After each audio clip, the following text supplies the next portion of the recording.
news reverberated from the heart of the Vatican, sparking a wave of surprise and contemplation among believers and observers worldwide.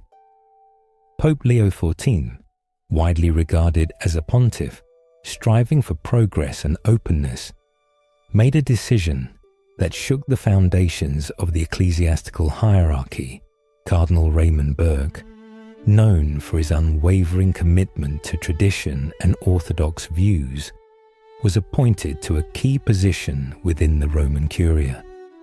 This unexpected move ignited a storm of debate and speculation, as Burke's views seemed to contradict the course Pope Leo XIV was presumed to have chosen. Burke's appointment is not merely a personnel decision, but an enigmatic move that challenges all predictions and creates uncertainty about the future of the Catholic Church. What prompted the Pope to elevate such a fervent critic to such an influential office? Is this an attempt at reconciliation, a gesture toward conservative forces, or a strategic maneuver concealing far-reaching consequences? This question echoes throughout the Catholic world, hinting that a new chapter is beginning in the Church's history, one whose outcome is impossible to predict. Pope Leo XIII's pontificate has been marked by a desire to create a more open and compassionate church, with a particular focus on the needs and challenges of the modern world. However, the elevation of Burke, a symbol for those yearning for a return to stricter forms of faith, appears to be in stark contradiction to this narrative.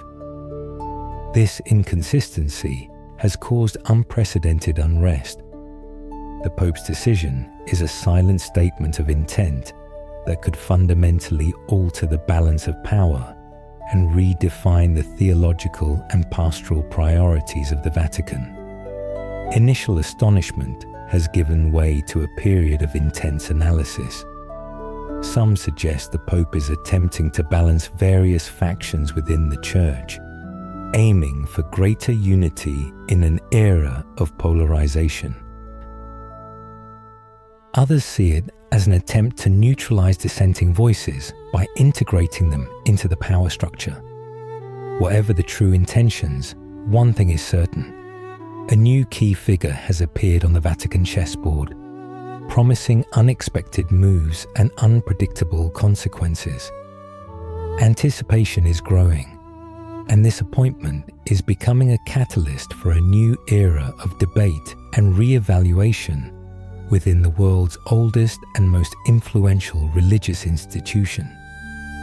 To fully grasp the surprise caused by Cardinal Raymond Burke's appointment, it is essential to examine the individual who has become a symbol of unwavering orthodoxy within the Catholic Church. He is not merely another prelate. Burke has earned a reputation as an uncompromising defender of strict doctrines, a zealous guardian of ancient liturgical rites, and a fierce opponent of any moral relaxations that, in his view, could corrupt the faith. Educated in Rome, Burke absorbed theological principles rooted in tradition.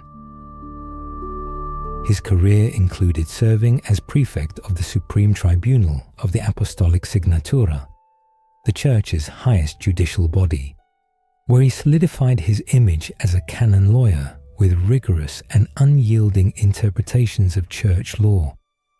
For Burke, doctrine is an immutable guide, and tradition is a full-flowing river nourishing the faith, allowing no deviations. He has openly criticized any attempts to adapt the Church to modern trends, particularly on issues of life, family, and sexuality. His voice has been especially prominent in debates over communion for the divorced and remarried, the integration of LGBTQ+ individuals, and the ordination of women, where he has always advocated for unconditional fidelity to centuries-old church teachings. For his supporters, Burke is a bastion of faith, a prophet standing against a secularized world, and a bulwark against what they perceive as moral and doctrinal collapse. They see him as a symbol of resistance, courageously defending Catholic truth in turbulent times. His eloquence and profound theological and canonical knowledge have made him an intellectual leader for those who long for a purer Catholicism. He embodies the traditionalist wing, which sometimes feels marginalized under Pope Leo XIV's leadership. Burke is a prelate who is not afraid to go against the current and publicly defend his convictions. Even when disagreeing with the main direction of church thought, he has become a point of reference for conservative and traditionalist movements worldwide, who follow his statements with particular attention. His serious and imposing figure commands respect even from critics for his intellectual honesty. Burke is not just an ideologue, but a pastor who believes in the sanctity of rites and the immutability of doctrine. His career is inextricably linked to his firmness and willingness to defend what he believes in, making him a central figure on the Catholic stage and a beacon for millions of faithful. Cardinal Raymond Burke's appointment by Pope Leo XIV is surprising not only because of the contrast between the two personalities, but also because of the timing and the profound questions it raises about the Pope's strategy. Why would Pope Leo XIV, whose image is built on openness and dialogue, elevate a figure so closely associated with doctrinal rigidity? This question echoes in Vatican circles and among the faithful, as this decision challenges all expectations regarding Leo XIV's pontificate. From the outset, the Pope has sought to present a more welcoming face of the Church, reaching out to the marginalized and emphasizing the importance of discernment and a pastoral approach. The elevation of Burke, who has not hesitated to criticize current pastoral directions, seems contradictory. Does this signify a change in the papacy's course, an attempt to rein in reforms, or a quest for balance among internal forces? The most skeptical analysts suggest this move could be a way to neutralize dissenting voices by integrating them into the church structure. Others see it as an act of political shrewdness aimed at uniting a polarized church and signaling to traditionalists that their concerns are heard. There is also the possibility that the Pope is attempting to foster a more robust dialogue, where disagreements about the Church's future will be resolved within official structures. Burke's appointment, regardless of its specific purpose, is part of a broader strategy to overcome internal contradictions within the Church and achieve a harmonious coexistence of different currents.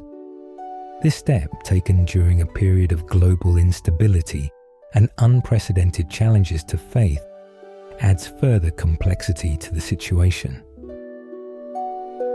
The Church desperately needs unity, yet how that unity will be achieved remains an open question. Granting Burke an influential platform could be seen as a risky move by the Pope, but it could also be viewed as an invitation to a profound re-evaluation of Catholic identity in the 21st century. What appears contradictory at first glance may be a manifestation of complex leadership that recognizes the need to balance diverse perspectives. Intrigue surrounds this decision, and its interpretation will likely remain a subject of lively discussion.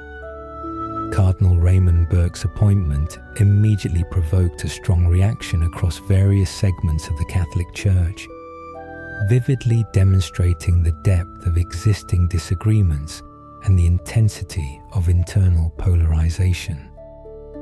Reactions were instantaneous and diametrically opposed, as if mirroring different visions for the future of Catholicism. On one hand, progressive Catholics, who had anticipated renewal and openness from Pope Leo XIV, received the news with shock and apprehension. They saw Burke's elevation as a step backward that could undermine progress on crucial issues such as communion for the divorced and remarried, the expanded role of women in the Church, and the integration of the LGBTQ+ community. Concerns were voiced that Burke's influence would lead to a hardening of the Church's positions, blocking dialogue and abandoning the path of acceptance. Burke, in their view, embodies a theology that prioritizes law over mercy, and his presence in the Vatican creates obstacles for reforms. On the other hand, traditional and conservative Catholics, who had at times felt marginalized, received the news with relief and restrained joy. For them, Burke's appointment signaled that their concerns were not forgotten and that orthodoxy still held weight in the Holy See.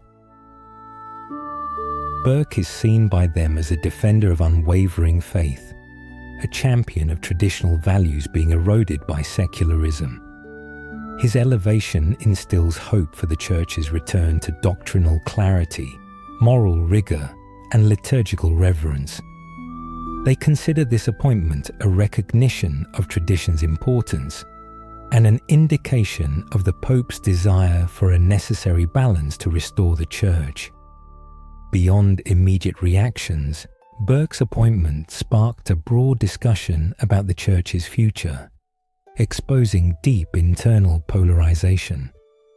This is not merely about differences of opinion, but about fundamentally different views on the Church's essence and mission. How Burke will use his influence will be a decisive test of the Church's ability to overcome internal contradictions and find common ground. The resulting resonance serves as a compelling reminder that the Catholic Church is not a monolithic structure, but a living and multifaceted community. The intensity of the reactions underscores that this issue touches upon profound aspects of identity and faith for millions of people. Managing these reactions and seeking consensus will be one of the most crucial tasks of the pontificate, with Cardinal Burke playing a central role.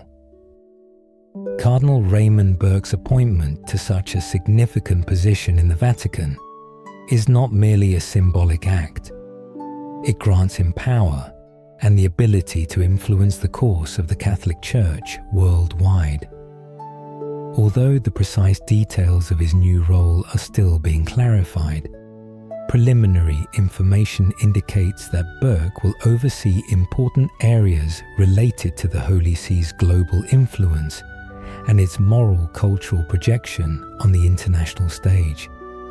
This means he will have a weighty voice and significant authority in decisions concerning how the Church presents itself to the world, how it upholds its values, and how it influences culture and morality in an era of secularization.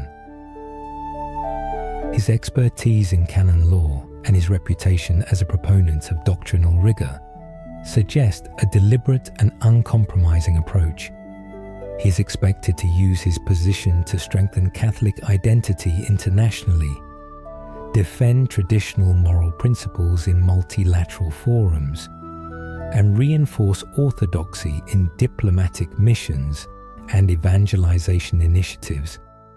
The scope of his authority is significant and may cover issues of the Holy See's foreign policy, relations with states, concordats, and international agreements affecting religious freedom, Catholic education, and public morality. His influence could extend to Vatican diplomacy and the Church's representation in international organizations. Practically, this could mean an increased emphasis on defending life, more active opposition to gender ideology, and the promotion of traditional family models in church documents and official statements. The Vatican's moral cultural influence under his leadership may be directed toward preserving eternal values, in contrast to cultural trends deemed harmful to the faith. The consequences of this decision are truly far-reaching. Burke's appointment could provoke a re-evaluation of Vatican diplomacy, which under Pope Leo XIV was characterized by greater gentleness and compromise. Now, with Burke in an influential position, there may be a strengthening trend toward a more assertive and perhaps even confrontational stance toward governments that promote laws contrary to Catholic dogma. The Church's public image may also undergo changes. For adherents of traditional values, Burke's presence in this post is like a balm, while for proponents of progressive views, it causes concern. Essentially, Burke's new position gives him leverage over the theological, pastoral, and diplomatic direction of the Church, making him a key figure in shaping the future of Catholicism and its role in the modern world. Cardinal Raymond Burke's appointment did not only impact the Vatican's external policy. Within its walls, it provoked lively internal debates and generated strong emotions, often restrained by strict protocol. The Vatican is a complex system where various influences, loyalties, and diverse theological views intertwine. Pope Leo XIV's decision to elevate Burke to such a position shook this established dynamic, causing a wave of surprise and speculation. Clergy, bishops, cardinals, and Curia staff were forced to re-evaluate their expectations for the immediate future of the Holy See. In private conversations, some expressed shock and bewilderment. Many of them belonged to the progressive or moderate wing of the Curia, which supported the Pope's course of openness and reform. For them, Burke's presence in power could become an obstacle to transformation, a signal that internal contradictions are far from resolved. There are concerns that Burke's new position will be used to curb more flexible pastoral initiatives or to promote an agenda that reverses some recent changes. Discussions in the corridors and behind closed doors reflect uncertainty about the real impact of this appointment on Vatican policy. On the other hand, a part of the Curia, albeit smaller, feels encouraged and hopeful. These are those who share Burke's traditionalist views or who seek greater doctrinal clarity and a firmer stance from the Church. For them, this appointment is a sign that their voices have been heard and the tradition is gaining recognition in the highest echelons of Vatican power. The tension is manifested in the clash of different theological views, pastoral approaches, and the expectations of various factions. Internal debates are not openly confrontational, but are revealed in the nuances of statements and in the interactions between dicasteries. Pope Leo XIV's ability to manage this new internal dynamic will be crucial. He must maintain unity in diversity, ensuring that different currents can coexist and contribute constructively. Burke's appointment reflects external tensions and mirrors the complex internal processes within the Vatican, where politics, faith, and tradition are closely intertwined. Burke's ability to adapt to this environment and the Pope's skill in coordinating different voices will be severely tested.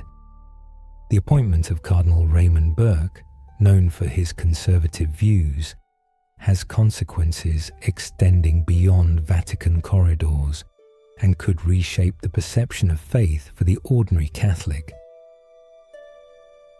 While immediate changes are not expected, in the medium and long term, an increased focus on aspects of life and Catholic doctrine aligned with Burke's vision can be predicted. One of the first and most tangible consequences could be a renewed emphasis on traditional catechesis, Under Burke's influence, there will likely be an attempt to reinforce classical doctrinal teachings, traditional sexual morality, and the foundations of faith in catechetical materials, educational programs, and homilies. This could lead to greater attention to memorizing prayers, the importance of sacraments, and a deeper understanding of doctrine. Liturgy is another area that may undergo changes. Traditional liturgical options, such as the Tridentine Mass, may receive new impetus. While widespread implementation is not expected, the encouragement of these liturgical forms could become more prominent, influencing the style of Eucharistic celebrations with a possible return to greater formality, silence, and reverence. The use of Latin and an emphasis on certain rites may also be reinforced, shaping the worship experience. In the realm of moral norms, Burke's influence may manifest in greater clarity and precision. Issues such as the sanctity of marriage, the inviolability of life and sexuality in accordance with Catholic doctrine, may be addressed with greater firmness. This could impact pastoral care for families, guidance for youth, and the formation of the faithful's conscience on bioethical issues. It's not about changing doctrines, but about a greater emphasis on their application, with less room for more flexible interpretations. For faithful adhering to traditional views, Burke's appointment will be an encouragement.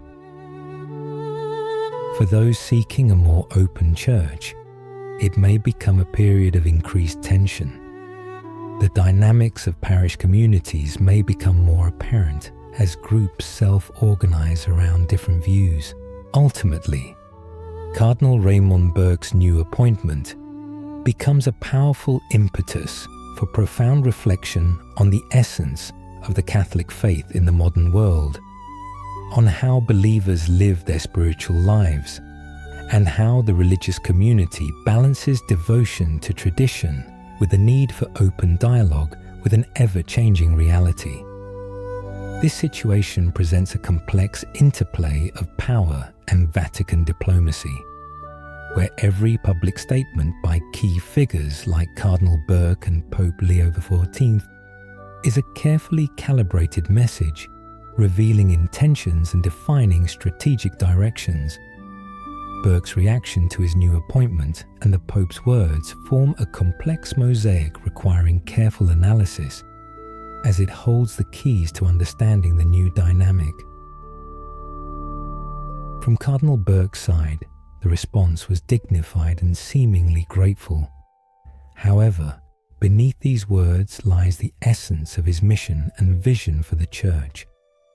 He expressed a firm intention to ensure the Church continues to speak with utmost clarity, a direct hint at his concern over ambiguities in doctrinal and moral matters that traditionalists find unacceptable. By rejecting ideological labeling, Burke subtly emphasized the complexity of his position. His emphasis on dialogue, deeply rooted in church teaching, is a cornerstone of his approach. Any discussion, in his view, must stem from and return to the centuries-old teachings of the magisterium. This statement can be seen as both an invitation and a challenge for the Church to remain faithful to its doctrinal heritage. Even when considering contemporary issues, for him, immutable truths are non-negotiable and must serve as the foundation for all pastoral actions and interactions with the world. On the other hand, Pope Leo XIV's words, in announcing Burke's appointment, were imbued with a desire to balance firmness in truth with compassion. This dichotomy is the central theme of his pontificate, aiming to expand the boundaries of pastoral care without compromising doctrinal principles. By emphasizing firmness in truth, the Pope acknowledges the need for doctrinal solidity, which resonates with Burke's views. However, The mention of compassion underscores the pastoral priority of Leo XIV's pontificate, striving for a welcoming church. The inclusion of these two terms can be interpreted as an attempt to present Burke's appointment not as a radical shift, but as part of a broader strategy to maintain church unity and consistency, while ensuring the representation of both objective truth and pastoral mercy. It is an attempt to reconcile two approaches that, at first glance, may seem antagonistic. Burke's response is not a concession to the Pope's progressive agenda, but an affirmation of his own principles within a new context of power. At the same time, the Pope's statement is an attempt to justify the appointment of such a contrasting figure, presenting it as part of a vision for a church that strives to be faithful to its identity while showing compassion. The delicate balance of these messages highlights the complexity of the situation and the political intelligence required to manage the various currents within the church. The future of the church will be largely determined by the interaction between the doctrinal truth championed by Burke and the pastoral compassion promoted by the Pope. Cardinal Raymond Burke's appointment cannot be fully understood without considering the global challenges facing the Catholic Church and the deep polarization permeating modern society and increasingly the institution itself. The contemporary world is characterized by sharp divisions, and the Church, situated within this context, is not immune to them. Burke's appointment reflects internal fissures that challenge its mission and unity. In various parts of the world, the Church faces growing secularization, especially in the West, where religious adherence is declining and the influence of faith on public life is questioned. At the same time, in other regions, such as Africa and Asia, Catholicism is growing, but faces challenges such as proselytism and the need for cultural adaptation without losing its identity. The Church is also experiencing a crisis of trust caused by sexual abuse scandals that have eroded confidence and prompted calls for greater transparency. In this complex scenario, internal polarization is intensifying. On one hand, there is a strong current seeking a more open church that engages in dialogue with science, embraces diversity, and prioritizes mercy, consistent with Pope Leo XIV's pastoral vision. On the other hand, a powerful wing calls for the affirmation of orthodoxy, tradition, and authority, viewing the Church as an immutable beacon of truth in a chaotic world. It is in Cardinal Burke that this wing sees its leader. Burke's appointment comes at a time when the Church is debating its own identity, trying to balance fidelity to its centuries-old heritage with relevance to current generations. What is the relationship between immutable truth and pastoral compassion? Different answers are given to these existential questions, generating tension. Interaction with secular governments is another point of friction. While Leo XIV's pontificate leans toward a more diplomatic approach, Burke, in his new position, may advocate for a more confrontational stance on issues such as abortion, euthanasia, and gender ideology, creating new diplomatic challenges. Furthermore, Burke's appointment can be seen as a response to secularization, asserting that the answer is not to dilute doctrine, but to clearly affirm Catholic identity. At the heart of the deep polarization tearing through church ranks lies a fundamental disagreement about religious truth and authority. This is not about minor nuances, but about fundamental divergences concerning the ultimate source of immutable truth and who is granted the right to interpret it. This challenge requires wisdom and an unwavering commitment to the unity of the flock from church leaders. In this context, Burke's appointment becomes a unique catalyst, forcing the Church to confront its deepest contradictions and seek paths to cohesion in a fragmented modern world. Pope Leo XIV's unexpected decision to appoint Cardinal Raymond Burk opens up a wide range of perspectives for the future of the Catholic Church, prompting serious reflection. Is this move a carefully considered attempt to find a fragile balance between various ideological and pastoral currents? Or does it portend even greater division and deepening polarization? A careful analysis of the situation suggests that the Pope, in making this seemingly paradoxical choice, may be pursuing a strategic goal of unification.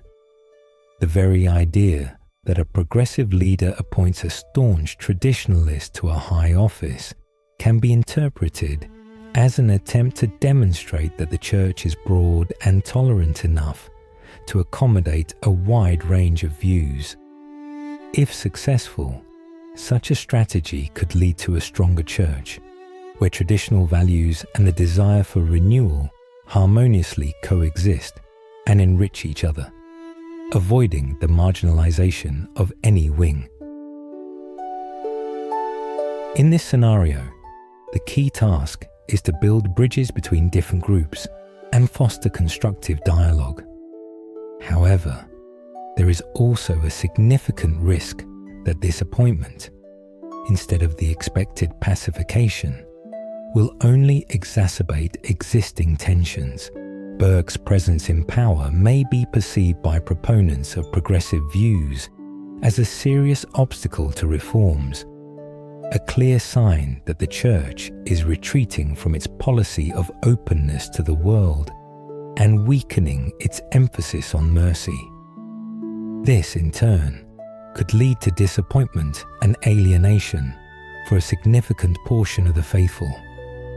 As for traditionalists, while Cardinal Burke's appointment represents a certain victory, coexisting with a progressive pontificate may still cause dissatisfaction, especially if their expectations of a full return to orthodox doctrines are not met. The future of the Church will largely depend on how Cardinal Burke wields his new authority and how skillfully Pope Leo XIV manages the complex dynamics of various, often opposing viewpoints. Can Burke, known for his principled stance and firm convictions, effectively operate within a structure he has previously criticized? And will Pope Leo XIV be able to transform the potential threat of friction into a powerful force for unity? Pope Leo XIV's pontificate is marked by an endeavor to redefine the very essence of the papacy and explore the boundaries of its pastoral authority. Burke's appointment can be seen as a demonstration of this authority, a bold move aimed at restoring the balance of power and strengthening trust among various segments of the Church. Burke's informal networks of influence, now further energized by his official position, will become a key factor in future developments. His direct access to the Pope and ability to influence decisions will provide him with an unprecedented platform to advance his vision. Ultimately, Burke's appointment serves as a catalyst, prompting the Church to re-examine its identity in a rapidly changing world.